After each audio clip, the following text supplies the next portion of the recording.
Alrighty, everyone. Welcome back to another episode of In Depth with David. This is episode 8 of the Red Sox series recap series on my channel. Today, we are going to be recapping the Red Sox two-game set against the New York Mets that just finished up last night. And today, once again, I'm joined by my good friend Ricky. Ricky, how are you doing? Just hanging in there. Get ready for the draft. Yeah, it should be interesting tonight. Not too much really happened in this series, if I'm going to be honest. We just talked about that like a minute ago before we went on air, but yeah, it's a two-game set, and you don't expect much to happen. But like this was probably the two most boring games you'll see all year from the Sox. But I mean, do you want to just go into your general takeaways of what happened without Yeah, giving anything away? Because we don't want to bury the lead. yeah, no lead burying here. But yeah, I agree with what you said. This series was pretty boring. I mean, there were some highlight moments which we'll touch upon, I'm sure. But yeah, there wasn't really. Again, it was only a 2-game set, so that alone sometimes there's less. But at least with the Blue Jays, we had a little more to talk about. So yeah, I think we'll definitely touch on the pitching, I'm sure. And we'll talk about the offense or lack of offense in this case, and just things that impressed us and whatnot. I don't want to get into like what impressed me because it would kind of reveal the outcomes of the games, and we don't want to do that. But yeah, I mean it was fine. It was definitely a slow paced series. The games just weren't super interesting. But there were a few moments that were definitely cool to see. You love to see it. So yeah. Yeah, like when I was watching the highlights for these games over on our best friends, the MLB's YouTube channel, like normally the highlights for every game are like 9-10 minutes, but for both games this series, they were like 7 minutes just about. So that really tells you nothing much happened. But I would say I agree with that. I mean, last series, I think we were both a little bit disappointed with how it went against, I believe, Chicago, I want to say, or the Blue Jays. I forget who we just played, Yeah. but Seattle, sorry. Yeah, we were a little bit disappointed with how that went, but I would say we were surprised in a good way with how this two-game set against the Mets went. But nonetheless, we'll get into it here. So, game one of the series was Garrett Richards versus David Peterson, aka the battle of the sub-7 ERA pitchers. I think Garrett Richards was at like 6.48 and David Peterson was at 6.75. But we're going to talk about this. I mean, talk about pleasant surprises. I mean, in the second inning, Jeff McNeil of the Mets does take Garrett Richards deep into right field on the very first pitch of the at-bats, make it 1-0. But then flip into the bottom of the third inning, and this is a Red Sox highlight where Bobby Dahlbeck, as we've been hoping and praying and pleading for him to finally get going on this podcast, I feel like we've been doing it for a couple of weeks now. He finally gets going and is able to hit his first home run of the season now off Peterson to tie it 1-1, just like that. So it's really good to see Bobby Dahlbeck finally hit a homer. I've obviously been pleading and just waiting for his power to finally come out. I mean, he had a great showing last year in the shortened season, as I've said previously, but it's good to see him finally hit one. I think that's a good monkey that's finally off of his back. So do you think this is something that could get him going maybe in the power department? Because we saw it happen with Xander against the Blue Jays where he had a couple home runs in that series. We saw it happen with Devers in the second series against the Orioles, where even though he had gotten off to a slow start, he was really raking in that series. So, Right. do you think we could see some similar results for Dahlbeck here, where maybe he finally starts to hit homers more? I think so. I think this is the best time for him to do it, honestly. I think I think yeah, I don't know. I mean, it was good to see the home run. I don't know where he'll go from here, but I know sometimes it takes a bit to heat up, especially for younger guys. So yeah, we'll see what he does from here. They're playing some teams that aren't as good in terms of their pitching rotations, their records coming up. Quite a few teams that aren't the greatest. They've played a lot of really solid teams thus far with some excellent pitchers. So we might see Dahlback kind of start to come into his own and really hit for more power, especially against teams like Detroit and Texas, where they can really take advantage of some weaker pitching. But I don't know. We'll have to really see. Just wait and see, like everything. But yeah, that was definitely promising to see, and it's always good to see Dahlback play all right because as we've talked about, like you said, podcast after podcast, we're just kind of waiting for the Bobby Dahlbeck we saw flashes of at the end of the shortened season last year and during spring training and when he was in the minors and all that stuff. And yeah, we really just got to wait and see. But a home run's a home run, and that's definitely a good start. So then after that, in the fourth inning, J.D. Davis singles off Garrett Richards to make it first and third. But Garrett is able to get revenge on McNeil, and McNeil had a chance to give the Mets the lead here with someone in scoring position, but Richards strikes him out to end the threat. And then in the bottom of the fifth inning, I feel like we're going to be doing a lot of apologies in this podcast because a lot of people that we've kind of been giving a lot of crap to, they, as much as I hate to say it, had a pretty good series. So this highlight here in the bottom of the fifth, JD Martinez, who I've said both to you in text messages, and I think I've said this in this podcast, I did not like having him in the outfield. I mean, I know we're in interleague play, so the Sox don't really have a choice, but he just looks like he's kind of in quicksand out there. I think I used that analogy before. But in the fifth, he guns out McCann on the Mets trying to stretch a single and a double. So, credit to JD for the outfield assist. It was a weak hit ball to left, and he was able to hum it in a second, and they were able to get an out. So good on him, I guess. I mean, hopefully we can keep him out of the outfield as much as possible. But it's always nice to see everyone being able to make plays in the outfield, and that's become a recurring positive theme for Boston this year is a lot of help from the outfielders playing defense and at the plate. But in the sixth inning, Kike Hernandez leads off with a double to right, and then Devers hits a bloop single to left field to bring in Kike. So the Sox end up taking the lead 2-1. And those two hits in this inning, Ricky, were both to the opposite field. And it's really been impressive to me so far this year how the Red Sox are not only hitting really well as a team, but they're hitting the ball to the opposite field really well. Is that something you noticed? Yeah, definitely. I feel like every game really solid. Because I think half of like JD's homers are to the opposite field too. Yeah, I think so. Something like that. But no, it's just really exciting and promising to see us being able to, swing at a ball late and still hit it and get base knocks. So that would end up giving the Sox the lead. And Lindor in the seventh inning makes a nice unassisted double play to rob Marwin Gonzalez of a hit. He caught it, and then he was able to dive and tag second and nab Renfroe before Hunter was able to get back to the base. And then now we're going to talk about the pitching effort from Garrett Richards. Do you want to tell the viewers how we did today? This is going to be another apology from us. I think from all of Red Sox Nation, we were a bit too hard on him, but he kind of shut us up in this game. Yeah, Garrett Richards. If you watched the podcast or you saw the one where we covered, I believe it was the Blue Jays series. I renamed myself to Richards Isn't Good. I sort of take that back. I don't want to go as far as to say Garrett Richards is going to be as dominant as he was this past game every single time he's on the mound, but playing as well as he did, I believe he had 10 strikeouts. So here's the stat line: 7 innings, 7 hits, 1 earned run, no walks, and 10 strikeouts. Like, I mean, that's good stuff. Like, you really, and I thought I was watching Chris Sale out there. Yeah, that's what you want to see. And honestly, like the Mets are a pretty average-ish, above average, like fringe playoff team.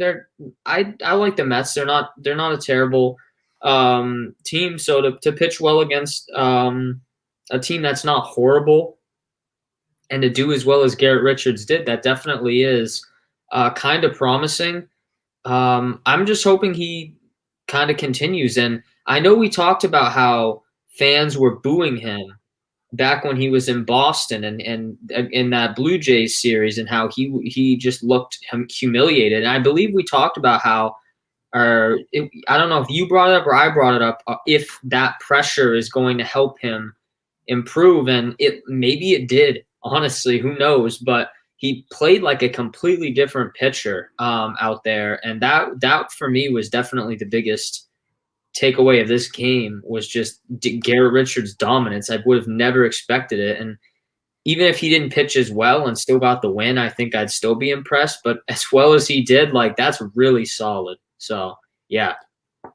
I mean, he pitched like an ace in this game, and he in the words of Michael Jordan, I guess he took it personally from everyone booing him at Fenway. So he pitched really well. He put us in a position to win this game. He went 7 innings, left with a 2-1 lead. And then we're going to give a little props to the bullpen here. Matt Andrees, another guy who we gave some slack in the first recap or two, put together a really solid 8th inning. And then in comes our closer, Matt Barnes, in the 9th inning in a 1-run game. I believe I texted you that this was Matt Barnes' first test of the season because we've been throwing him in the 9th inning when we've had like leads of 1 run, 2 run, 3 runs or whatever. Mm-hmm. But this was his first critical situation when we were going to see if he had what it takes to really close out games when we really need him to. And I would say he delivered because the Mets didn't stand a chance. They went 1-2-3 in the 9th inning. Sox end up winning this game 2-1, and it was a big win. And this has completely sold me on Matt Barnes being the closer moving forward. I think so. Same here. I definitely got that vibe afterwards. I know we've kind of been, again, like with Richards, we've been talking a lot of things are starting to unfold that we've been talking about previously. But one of the things too that we've definitely been harping on time and time again is Matt Barnes the closer. And like you just said too, I honestly think at this point it's safe to say he is. That was an excellent ninth. 1, 2, 3. Yeah. I think let me look too. He struck out 2 of them as well. So yeah, 2 strikeouts. I mean, and the Mets batters just look flustered out there too. He's just as automatic as it gets lately. So that's game 1. Sox win in unordinary fashion. Usually the bats are the reason why the Red Sox have won the last few years, but the pitching staff does the job today or in this game. And this was a game that we both said could really go either way. I remember I predicted this would be like a 13-12 Sox win, and the exact opposite happens where it's a pitching duel and the Sox end up winning with Garrett Richards pitching like a Cy Young winner. But nonetheless, Sox take game 1 of the series, and then the final game, because it's a 2-game tussle, is between Nick Pivetta versus Jake DeGrom. And Jake DeGrom is not only the ace of the Mets staff, but a lot of people think he's the best pitcher in the league. And it's always really tough to go up against him no matter what lineup is facing him.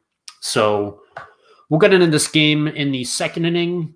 Xander Bogaerts doubles, and then the very next batter is Rafael Devers, and McNeil, who had the homer in game 1, makes a nice play to rob Rafael Devers of a hit. And then the very next batter after Devers is Vasquez, and Vasquez, who's kind of been quiet lately after a hot start, is able to get a double to right center to bring in Bogaerts 1-0. So, or the Sox end up coming up or leading 1-0 in the 2nd inning. So we get an early lead in this game, and nothing else really happens after that. Kind of burying the lead here, but really the only few other highlights after that are Nick Pivetta hitting as a pitcher. I was going to ask you, what do you think about that? Because obviously the NL was notorious for always having their pitchers hit and usually be like the 8th or the 9th person in the lineup. American Leagues always had the DH. Obviously last year the rules were different because of COVID, where the National League just decided, let's just have a DH. Don't want to worry about pitchers hitting. But this year they brought back the pitchers hitting, and they're going back to the old pure rules of the National League. Do you like that, or do you think that the DH should be a thing in the NL as well?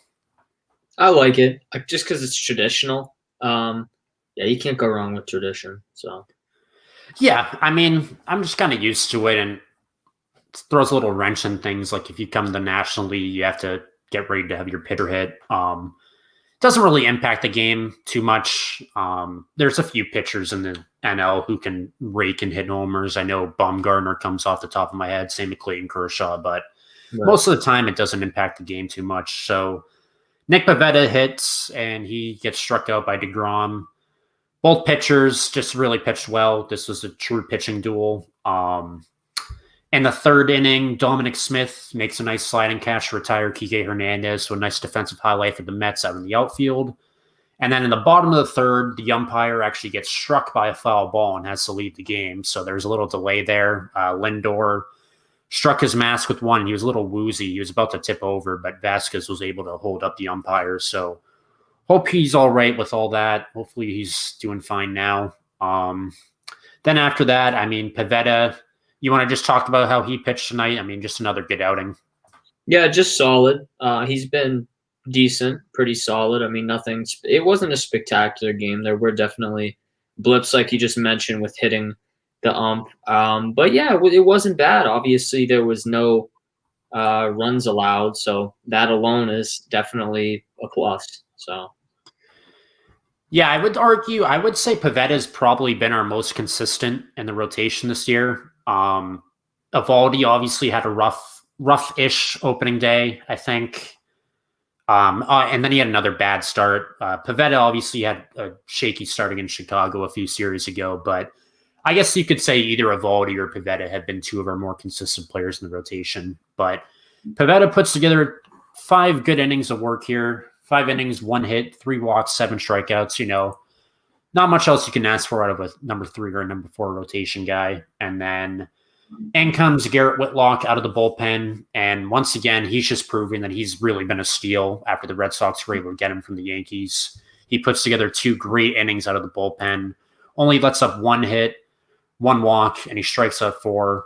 And keep in mind, this is a 1-run game. We're already heading into the bullpen. And obviously, we both voiced our concerns about how well this bullpen can do. But so far, they're answering the bell, and Whitlock does it again in this game with 2 great innings out of the pen. And then Matt Barnes comes in for the 9th. And actually, sorry, let's rewind. Another apology we're going to have to do here. Yeah. Our favorite person to mention in the podcast. You almost missed him. Right. I almost missed him. How could we go one podcast without mentioning our best friend, Adam Ottavino? You want to talk about how he did in the 8th?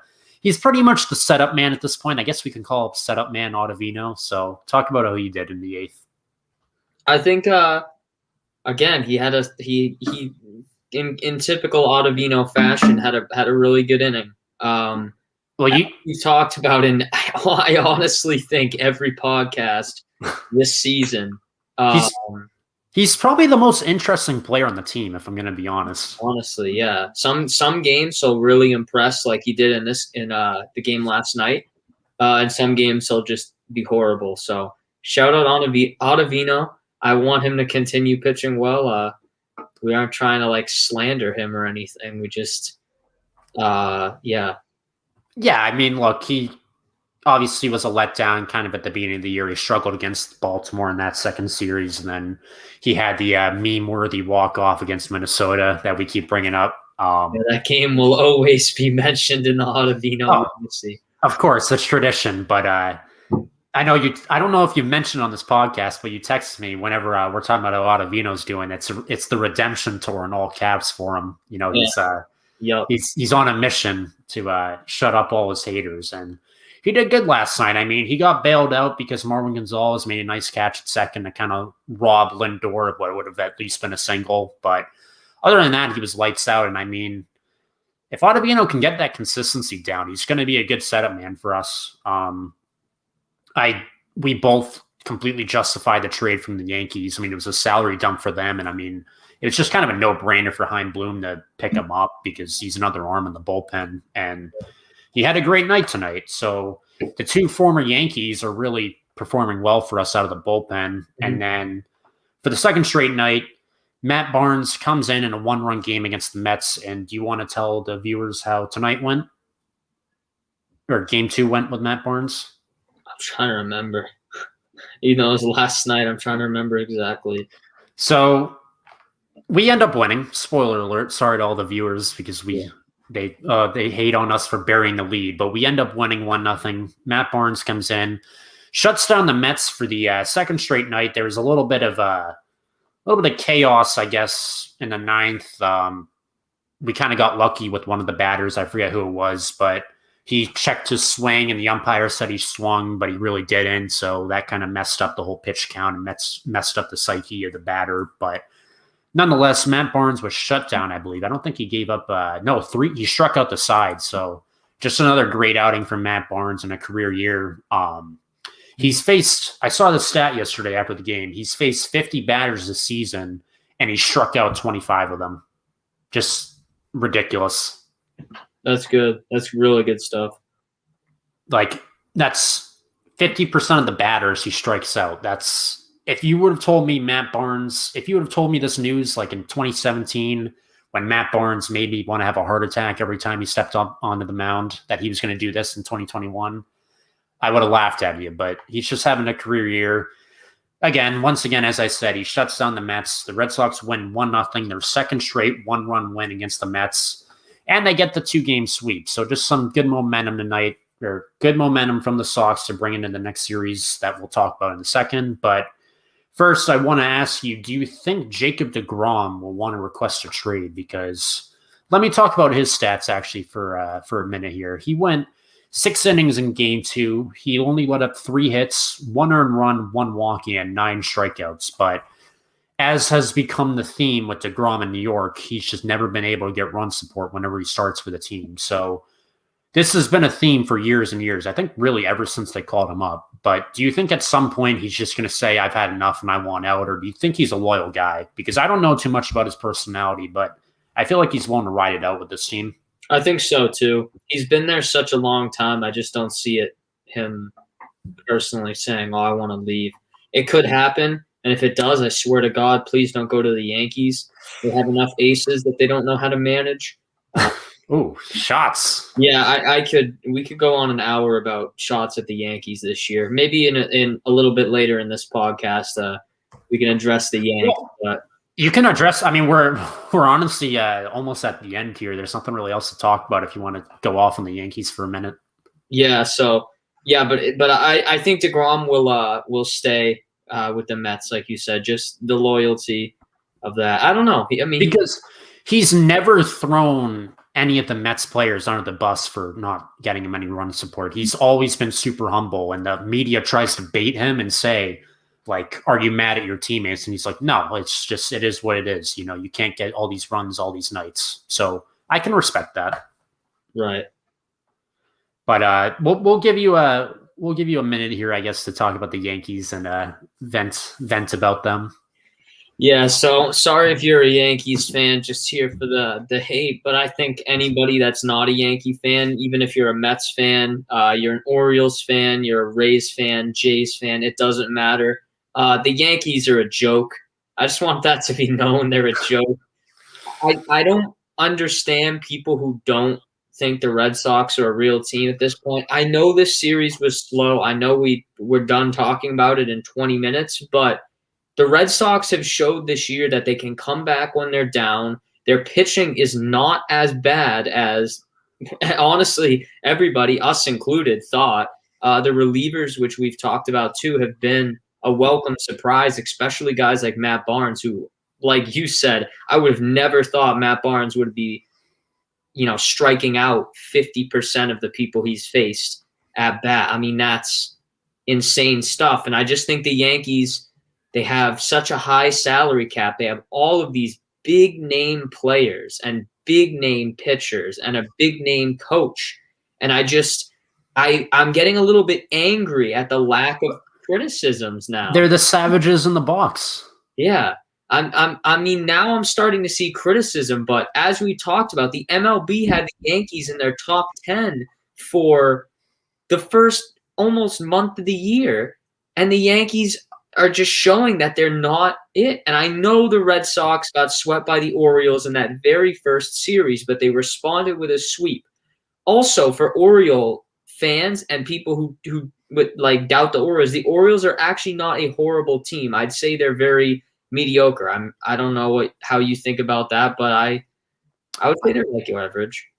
Yeah, I think they're better than people think, but it's downright disrespectful that the MLB gave them a 0.0% chance to make the playoffs before the season even started. Like, you couldn't even give them a tenth of a chance. It's just ridiculous, and it shows that those people have no idea.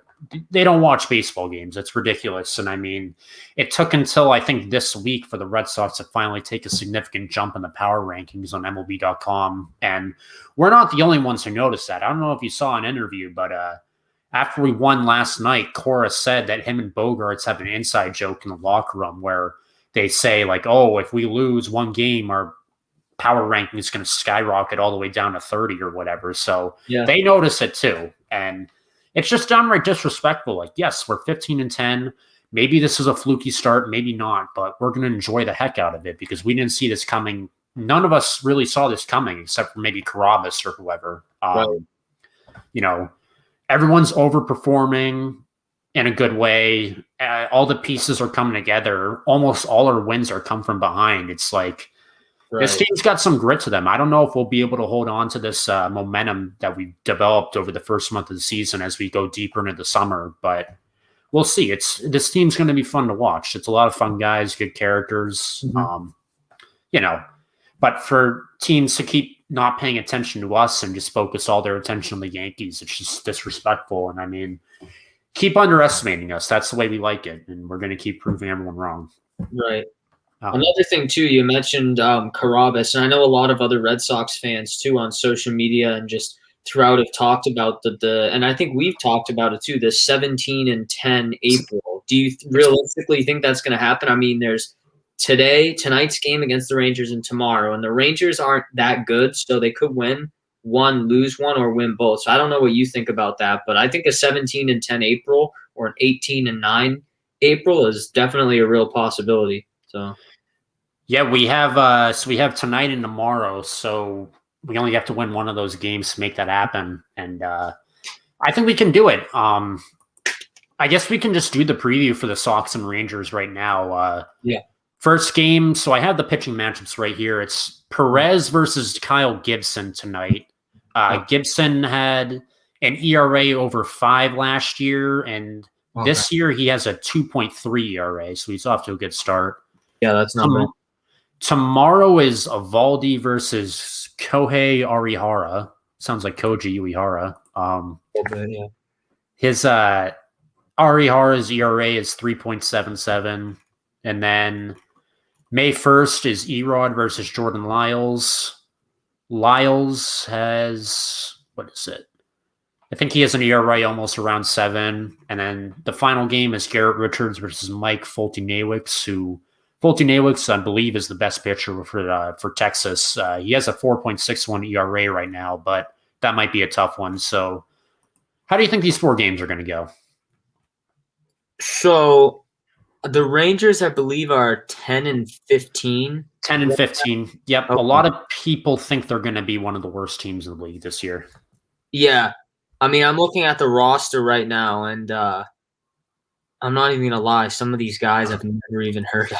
It looks like random guys they picked up in Texas. Like some of these guys look like they'd be hanging out in a saloon. Like the only guy I noticed was the Foltynewicz and Joey Gallo. Those were literally the only 2 names.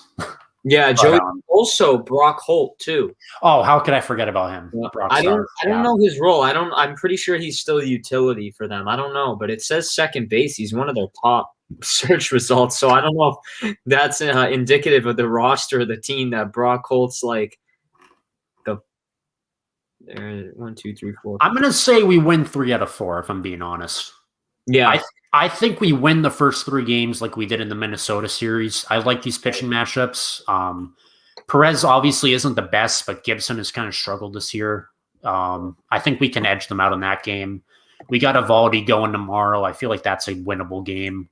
And then Erod, he's just been on a tear so far even though it's against Jordan Lyles. Or Jordan Lyles has gone off to a slow start. So I think we have the edge in that game. And I think Foltynewicz is going to give us trouble. And I hate to already say it, but with Garrett Richards starting, I don't think he's going to repeat what he just did against the Mets. So I feel like we're going to win the first 3 games in the series and then drop the last one.